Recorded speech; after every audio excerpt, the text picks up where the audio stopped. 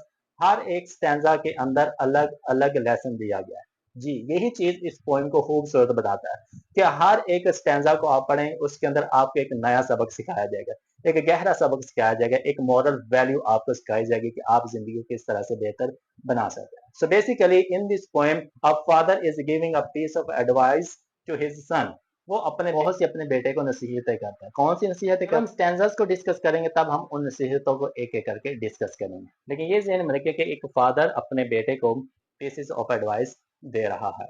अब जो बाप है वो अपने बेटे को किस तरह की नसीहतें देता है, वो कहता है कि जिंदगी को गुजारने के लिए आपने अपनी पर्सनैलिटी को किस तरह से ग्रूम करना है, आपने अपनी पर्सनैलिटी को अपने एटीट्यूड और अपने रवैये के साथ किस तरह से अटैच करना है. Each and everything he tells to his son. वो अपने बेटे को इस तरह की चीजें सिखाता है. अब बेसिकली तो ये तो 9th क्लास के सिलेबस के अंदर इस चीज को इंक्लूड किया गया. So definitely it is all about the students, ये तालिब इल्मों के लिए ही होगी, लेकिन हर एक बंदा, हर एज का, हर उम्र का, हर जेंडर का बंदा इस नज़म को पढ़ के कोई ना कोई सबक हासिल जरूर कर सकता है. आप इस नज़म को पढ़ें, इस नज़म को सीखें, तो आपको पता चलेगा कि इसके अंदर किस तरह का एक बड़ा लाइफ चेंजिंग मैसेज दिया गया है. So basically after reading this poem you will learn 4 things, specially the students. जो तालिब इल्म होंगे वो इस नज़म को पढ़ने के बाद 4 चीजों से अच्छी तरह से वाकिफ हो जाएंगे. नंबर 1, आपने कभी भी इंसानियत से नफरत नहीं करनी. ये इस चीज का हमें दर्स देते हैं कि आपने इंसानों से हमेशा मोहब्बत करनी है, आपने इंसानियत से कभी भी नफरत नहीं करनी. ये एक लव का जो रिस्पेक्ट का पहलू वो स्टूडेंट के अंदर इस नज़म के थ्रू हमें समझाया जाएगा. नंबर 2 के अंदर आपको ये चीज बताई जाएगी कि आपने अपनी जिंदगी के अंदर जो गोल्स, ऑब्जेक्टिव सेट किए हैं, आपने उनके साथ किस तरह से चिपक के रहना है. आपने अपने मोटिव्स को, अपने ऑब्जेक्टिव्स को, अपने गोल्स को किस तरह से अचीव करना है. ये पॉइंट आपको उस चीज के लिए भी मोटिवेट करती रहेगी. नंबर 3, आपने मुश्किलात को देख के कभी भी घबराना नहीं. जिस तरह हमारे इमरान खान साहब भी कहते हैं घबराना नहीं, ये नज़म भी आपको इस तरह का एक लेसन देगी कि जितनी बड़ी जिंदगी के अंदर मुश्किलात आ जाएं, तकलीफ आ जाए, जिस तरह की भी जिंदगी हो जाए, आपने उन तकलीफों को देख के, उन प्रॉब्लम्स को देख के कभी भी घबराना नहीं, बल्कि आपने हिम्मत के साथ, करज के साथ उन प्रॉब्लम्स को आपने फेस करना है. एंड द लास्ट थिंग कि आपने अपनी जिंदगी के अंदर जब भी कोई डिसीजन लेना है, फैसला लेना हो, बगैर सोचे समझे आपने नहीं लेना. जब भी फैसला लेना है उसके ऊपर आपने पहले अच्छे तरह से सोच विचार करनी है, फिर आपने उसका फैसला करना है. So these are the 4 things जो कि नज़म हमारे स्टूडेंट्स को सिखाती है. तो इस वीडियो के अंदर हमने बस यही कुछ पढ़ना था, इंट्रोडक्टरी लेक्चर था कि किस तरह इस पॉइंट के अंदर हमें मॉरल लेसन दिए जाते हैं. बेसिकली इस नज़म के अंदर आपको एक का दर्स दिया जाएगा, हमें लीडरशिप का दर्स दिया जाएगा और हमें मोटिवेशन का भी दर्स दिया जाएगा. और ये तुलबा को उजागर करने के लिए, उनकी मेहनत को, उनके लगन को और उनकी करेज को, जो अटेंशन है वो बाहर निकालने के लिए नज़म उनके लिए बहुत ही फायदा मंद है. So this is all about today's lecture. Thank you so much.